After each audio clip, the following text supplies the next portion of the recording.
Hello everyone, welcome back to another video. Hope you all are doing good and staying safe.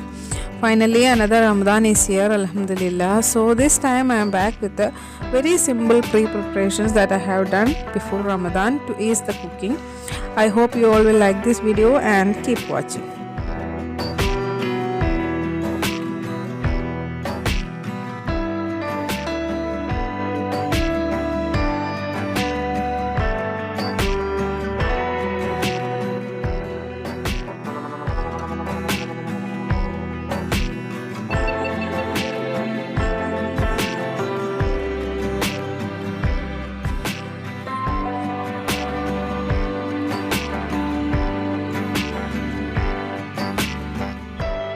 അപ്പോൾ എൻ്റെ ആദ്യത്തെ preparation ഒന്നുമല്ല, വളരെ സിമ്പിളായിട്ടുള്ള ഒന്ന് ഫ്രൂട്ട് ക്യൂബ്സ്. അപ്പോൾ കുറച്ച് മാങ്ങ, അതുപോലെ തന്നെ ഗ്രീൻ ആപ്പിൾ, അതുപോലെ തന്നെ കുറച്ച് ചെറുപഴം, ഇതൊക്കെയാണ് ഞാൻ ഫ്രോസൺ ചെയ്യാനായിട്ട് വെച്ചിട്ടുള്ളത്. നമ്മുടെ ഇഫ്താറിൻ്റെ ടൈമൊക്കെ ആകുമ്പോഴേക്കും പെട്ടെന്ന് തന്നെ ഫ്രൂട്ട് സ്മൂത്തീസ് തയ്യാറാക്കാൻ പറ്റും ഇത് വെച്ചിട്ട്. കുറച്ച് ഏത് ഫ്രൂട്ടാണോ വേണ്ടത് ഫ്രോസൺ ചെയ്ത ഫ്രൂട്ട് ക്യൂബ്സും ആവശ്യത്തിന് പാലും പഞ്ചസാരയും ചേർത്ത് അടിച്ചു കഴിഞ്ഞാൽ തന്നെ നല്ല തിക്കായിട്ടുള്ള ഫ്രൂട്ട് സ്മൂത്തി തയ്യാറാക്കിയെടുക്കാം. അപ്പോൾ ഞാനിപ്പോൾ ഇവിടെ എൻ്റെ കയ്യിലുള്ള ഇത്രയും പഴങ്ങളാണ് ഫ്രോസൺ ചെയ്ത് വെച്ചിട്ടുള്ളത്. നിങ്ങൾക്ക് ഏത് ഫ്രൂട്ട് വേണമെങ്കിലും ചൂസ് ചെയ്യാം കേട്ടോ. സ്ട്രോബെറീസ് വേണമെങ്കിലും അങ്ങനെ ചെയ്യാം, വാട്ടർ മെലൺ ചെയ്യാം, അതുപോലെ സ്വീറ്റ് മെലൺ ചെയ്യാം. എല്ലാതും ഫ്രോസൺ ചെയ്ത് നമ്മൾ സ്മൂത്തി ഉണ്ടാക്കുമ്പോൾ പ്രത്യേക ടേസ്റ്റ് ആയിരിക്കും. അപ്പോൾ എന്ത് സ്മൂത്തി ഉണ്ടാക്കുകയാണെങ്കിലും കുറച്ച് നേരത്തെ ഉണ്ടാക്കി വെക്കാൻ ശ്രദ്ധിക്കുക കേട്ടോ. അധികം തണുപ്പോട് കൂടിയിട്ട് കഴിക്കാതിരിക്കുന്നതാണ് നല്ലത്. നമ്മൾ ഓൾറെഡി വെള്ളമൊന്നും കുടിക്കാതെ നല്ലപോലെ ഡ്രൈ ആയി കിടക്കുന്ന ഇൻറ്റസ്റ്റൈനാണ്. അപ്പോൾ ഏറ്റവും ബെറ്റർ കുറച്ച് നേരത്തെ ഉണ്ടാക്കി വെക്കുക. അപ്പോൾ നമ്മൾ ഇഫ്താർ തുറക്കാറാകുമ്പോഴേക്ക് പാകത്തിനുള്ള തണുപ്പായി കിട്ടും. അപ്പോൾ അങ്ങനെ അത് സെറ്റായിട്ടുണ്ട്.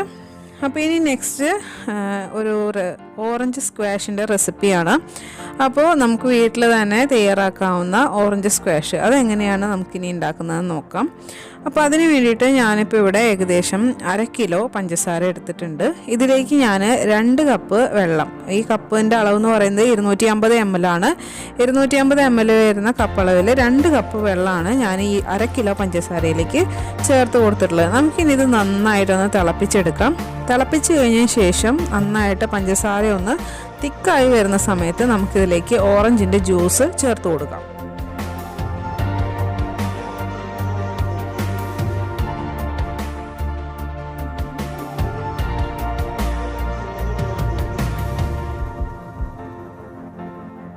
അപ്പോൾ 1/2 കിലോ പഞ്ചസാര ചേർത്തതൊക്കെ നല്ലതുപോലെ അലിഞ്ഞ് കുറച്ചൊന്ന് തിക്കായി വരാൻ തുടങ്ങിയിട്ടുണ്ട്. അപ്പോൾ ഞാൻ ഇനി ഇതിലേക്ക് ഓറഞ്ച് ജ്യൂസ് ചേർത്ത് കൊടുക്കുകയാണ്. ഇത് ഒട്ടും വെള്ളം ചേർക്കാതെ പിഴിഞ്ഞെടുത്ത ഓറഞ്ച് ജ്യൂസാണ്. ഇത് ഏകദേശം ഒരു 10-12 ഓറഞ്ചിൻ്റെ ജ്യൂസ് ഉണ്ട്. അപ്പോൾ ഇത് നമുക്കിതിലേക്ക് ചേർത്ത് കൊടുക്കാം. ഇനി നമുക്കിതിലേക്ക് ചേർക്കാനുള്ളത് കുറച്ച് ചെറുനാരങ്ങാ നീരാണ്. ഏകദേശം ഒരു 2 ടേബിൾ സ്പൂൺ.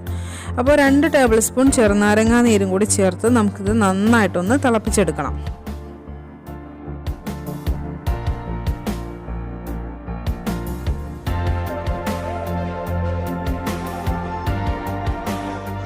അപ്പോൾ ചെറുനാരങ്ങ നീരും കൂടി ചേർത്ത് കൊടുത്തിട്ടുണ്ട്. നമുക്കിനി ഇത് നന്നായിട്ടൊന്ന് തിളപ്പിച്ചെടുക്കാം. ചെറുനാരങ്ങ നീര് ചേർത്ത് നന്നായി ഇത് ഒന്ന് തിളയ്ക്കുമ്പോൾ, അതായത് ഓറഞ്ച് ജ്യൂസ് നല്ലതുപോലെ ഒന്ന് പൊന്തി വരും. അപ്പോൾ ഫ്ലെയിം കുറച്ച് വയ്ക്കുക, ഏറ്റവും ലോ ഫ്ലെയിമിലാക്കി വയ്ക്കുക. ലോ ഫ്ലെയിമിലിട്ട് ഇത് ഏകദേശം ഒരു 45 മുതൽ 50 മിനിറ്റ് വരെ ഇതൊന്ന് നന്നായിട്ട് കുക്ക് ചെയ്തെടുക്കുക. അതായത് നല്ല തിക്കായി കിട്ടാൻ വേണ്ടിയിട്ടാണ് ഒരു 45 മിനിറ്റ്സ് ടു 50 മിനിറ്റ്സ് നമ്മൾ കുക്ക് ചെയ്യുന്നത്. അപ്പോൾ ഇതിൻ്റെ ഈ വെള്ളത്തിൻ്റെ അളവൊക്കെ നല്ലതുപോലെ കുറഞ്ഞ് നല്ല തിക്കായിട്ട് വരണം. അപ്പോൾ ഇതിപ്പോൾ ഏകദേശം ഒരു 50 മിനിറ്റോളം ഞാൻ കുക്ക് ചെയ്തതിന് ശേഷം ഇത്രയും അളവുണ്ടായിരുന്ന വെള്ളം കുറഞ്ഞ് ഇത്രയും ആയിട്ടുണ്ട്. അത്യാവശ്യം നല്ല തിക്നെസ് ആയിട്ടുണ്ട്. അപ്പോൾ ഞാൻ ഇനി ഫ്ലെയിം ഓഫ് ചെയ്യാൻ പോവാണ്. അപ്പോൾ അത്യാവശ്യം നന്നായി ചൂടാറിയതിന് ശേഷം മാത്രമാണ് ഇത് നമ്മൾ ഫ്രിഡ്ജിലേക്ക് മാറ്റാൻ പാടുള്ളൂ. ഇപ്പോൾ കണ്ടില്ലേ, നല്ല തിക്കായിട്ടുണ്ട്. നന്നായിട്ട് സ്ക്വാഷൊക്കെ ചൂടാറിയിട്ടുണ്ട്. നല്ല തിക്കായിട്ടുള്ള ഓറഞ്ച് സ്ക്വാഷ് റെഡി ആയിട്ടുണ്ട്. അപ്പോൾ ഞാൻ ഇതൊരു ബോട്ടിലേക്ക് ആക്കി ഫ്രിഡ്ജിലേക്ക് മാറ്റാൻ പോവാണ്. അപ്പോൾ നമുക്കിപ്പോൾ ഏകദേശം ഒരു ഗ്ലാസ്, ഒരു ജ്യൂസിൻ്റെ ഒക്കെ ഒരു ഗ്ലാസ് എടുക്കുകയാണെങ്കിൽ ഒരു ഗ്ലാസ് വെള്ളത്തിന് ഏകദേശം ഒരു 2 ടേബിൾ സ്പൂൺ ഓറഞ്ച് സ്ക്വാഷ് ധാരാളമാണ് കേട്ടോ.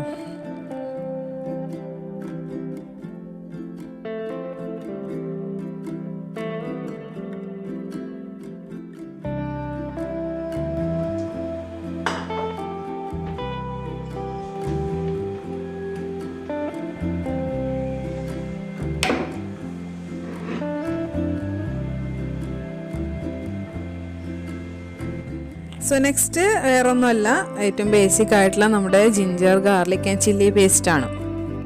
അപ്പോൾ ഇത് ഉണ്ടാക്കി വയ്ക്കുമ്പോൾ നമ്മൾ 30 ദിവസത്തിന് വേണ്ടി ഉണ്ടാക്കി വയ്ക്കാതിരിക്കാൻ ശ്രദ്ധിക്കാം. അപ്പോൾ ചെറിയ ചെറിയ അളവിൽ ഉണ്ടാക്കി വയ്ക്കുന്നതാണ് ഏറ്റവും ബെറ്റർ. കാരണം ഈ ജിഞ്ചർ ഗാർലിക് ചില്ലി പേസ്റ്റ് എന്ന് പറഞ്ഞാൽ ഒരുവിധം എല്ലാ നോൺ വെജ് വിഭവങ്ങൾക്കൊക്കെ ആവശ്യം വരുന്ന ഒന്നാണ്. അപ്പോൾ ഒരു വലിയ ക്വാണ്ടിറ്റിയിൽ നമ്മൾ ഉണ്ടാക്കി വയ്ക്കുമ്പോൾ ദിവസവും നമ്മൾ അതിൽ നിന്നെടുത്ത് ഉപയോഗിക്കുന്നതാണ്. പിന്നെ ഹോംലി നമ്മൾ പ്രിപ്പയർ ചെയ്യുന്നതാണ്. അപ്പോൾ ഈ ഗാർലിക് പേസ്റ്റിൻ്റെ ഒക്കെ ചിലപ്പോൾ നിറം മാറാനായിട്ട് ചാൻസ് ഉണ്ട്.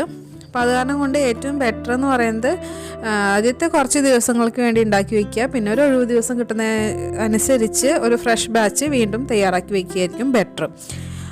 അപ്പോൾ ഏകദേശം ഒരു 400 മുതൽ 500 ഗ്രാം വരെ, അതിപ്പോൾ ഇഞ്ചി ആണെങ്കിലും വെളുത്തുള്ളി ആണെങ്കിലും പച്ചമുളകാണെങ്കിലും എടുക്കുകയാണെങ്കിൽ അതിലേക്ക് ഏകദേശം 1 ടേബിൾ സ്പൂൺ ഉപ്പും ഏകദേശം 4-5 ടേബിൾ സ്പൂൺ വരെ ഓയിലും ചേർത്ത് കൊടുക്കണം.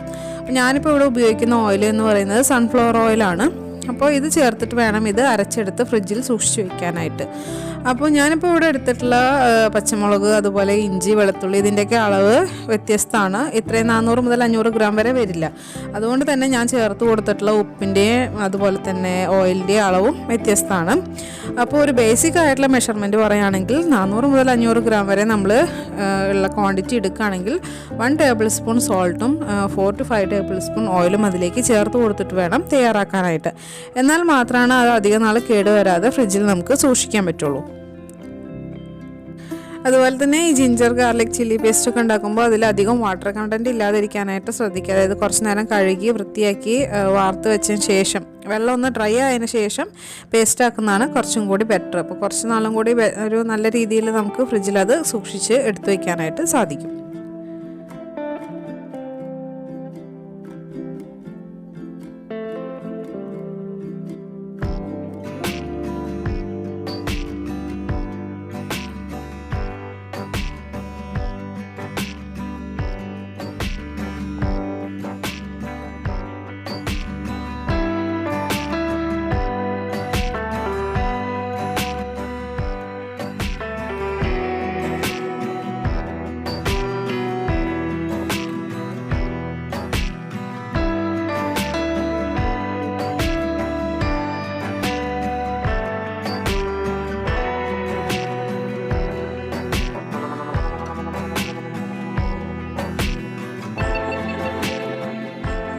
സോ നെക്സ്റ്റ് എന്ന് പറയുന്നത് another simple one, spicy bread crumbs. Bread crumbs തയ്യാറാക്കാൻ അപ്പോൾ ഒരു പണിയില്ല. ഏത് ബ്രെഡാണോ എടുക്കുന്നത് അത് നമ്മളൊരു മിക്സിയുടെ ജാറിലേക്ക് ഇട്ട് കൊടുക്കുക. നന്നായിട്ട് പൊടിയായി പൊടിച്ചെടുക്കുക. അത് നമുക്കൊരു ഫ്രൈ പാനിലിട്ട് നന്നായിട്ട് ക്രിസ്പി ആയിട്ട് വറുത്തെടുക്കാം. അപ്പോൾ ഞാനിപ്പോൾ ഇതിലേക്ക് എരിവിന് വേണ്ടി ചേർത്ത് കൊടുക്കുന്നത് ഒരു 2.5 ടീസ്പൂണോളം തരിതരിപ്പായി പൊടിച്ച കുരുമുളക് പൊടിയാണ്.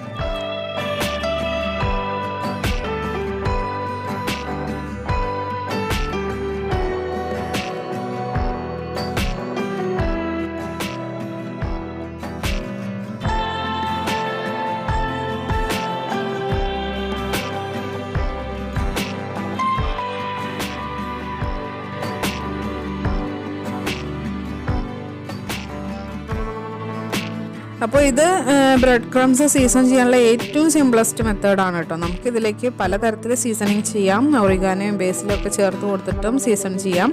ഞാനിപ്പോൾ ഇവിടെ ഏറ്റവും സിമ്പിളായിട്ടുള്ള മെത്തേഡാണ് യൂസ് ചെയ്തിട്ടുള്ളത്. ജസ്റ്റ് കുരുമുളക് പൊടി, നമ്മൾ എടുക്കുന്ന ബ്രെഡിൻ്റെ അളവനുസരിച്ച് അതിലേക്ക് കുരുമുളക് പൊടി ടീസ്പൂണിൽ ചേർത്ത് കൊടുക്കാം. അപ്പോൾ ഇടയ്ക്കിടയ്ക്ക് ഇളക്കി കൊടുക്കുക. ലോ ഫ്ലെയിമിൽ വെച്ചിട്ട് വേണം ബ്രെഡ് ക്രംസ് ഉണ്ടാക്കാനായിട്ട്. ഹൈ ഫ്ലെയിമിൽ വെച്ചാൽ പെട്ടെന്ന് കരിഞ്ഞു പോവും, അടി പിടിക്കും. അതുപോലെ തന്നെ ഇടയ്ക്കിടയ്ക്ക് ഇളക്കി കൊടുക്കാൻ മറക്കരുത്, അല്ലെങ്കിൽ വല്ലാതെ കട്ട കിട്ടുള്ളൂ ബ്രെഡ് ക്രംസ്. അപ്പോൾ ഇതുപോലെ നല്ല ക്രിസ്പി ആയിട്ടുള്ള, നമുക്ക് സൗണ്ട് കേട്ടാൽ തന്നെ മനസ്സിലാവും എത്രത്തോളം അത് ക്രിസ്പിയാണെന്നുള്ളത്. ചൂടാറിയതിന് ശേഷം നല്ലൊരു ഗ്ലാസ് ബോട്ടിലാക്കിയിട്ട് നമുക്കത് ഫ്രിഡ്ജിൽ സൂക്ഷിച്ച് വയ്ക്കാം.